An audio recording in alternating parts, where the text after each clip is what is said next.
అందరికీ నమస్కారం. కువైట్లో మార్చి 1వ తేదీ నుంచి బయోమెట్రిక్ వేలిముద్రల ప్రక్రియలు కొనసాగుతున్నాయి.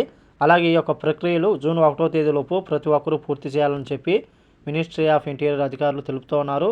మరి ముఖ్యమైన విషయం ఏమిటంటే కువైట్లో పౌరులు మరియు ప్రవాసులు బయోమెట్రిక్ నమోదు ప్రక్రియను మొదటి నెల గడువు ముగియడంతో దీనిని పొందని వారి కోసం అన్ని మంత్రిత్వ శాఖల లావాదేవీలను నిలిపివేస్తామని చెప్పి మినిస్ట్రీ ఆఫ్ ఇంటీరియర్ హెచ్చరించింది.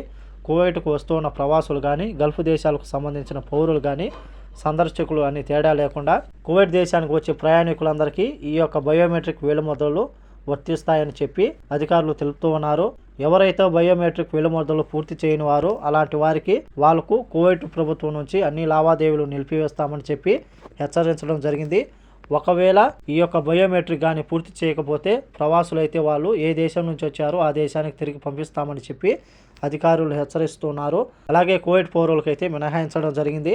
ఎందుకంటే వాళ్ళు కువైట్లోనే ఉండవలసి ఉంటుంది కాబట్టి ఎవరైతే భారతీయులు ఉన్నారో కువైట్లోని పలు సూక్తులు అయితే బయోమెట్రిక్ వేలిముద్రల వ్యవస్థ ప్రక్రియను పూర్తి చేయడానికి అందుబాటులో ఉన్నాయి. 360 మాల్ కానీ, అవెన్యూస్ మాల్ కానీ, ఆల్అవుట్ మాల్ కానీ, అలాగే ఇతర మాల్స్ ఏవైతే ఉన్నాయో ఆ యొక్క మాల్స్కు వెళ్ళి బయోమెట్రిక్ వేలిముద్రల ప్రక్రియను పూర్తి చేయవచ్చు. ఒకవేళ పూర్తి చేయలేని పక్షంలో వాళ్ళు అకామా రెన్యువల్ చేసుకోలేరు. ప్రభుత్వానికి సంబంధించిన లావాదేవీలని జరపాలన్నా సరే జరిపేందుకు వీలు ఉండదని చెప్పేసి మినిస్ట్రీ ఆఫ్ ఇంటీరియర్ తెలిపినట్లు స్థానిక మీడియా పేర్కొంది. కాబట్టి ఈ వీడియో నచ్చితే లైక్ చేయండి, షేర్ చేయండి, సబ్స్క్రైబ్ చేసుకోండి. నెక్స్ట్ వీడియోలో మళ్ళీ కలుద్దాం. జై హింద్.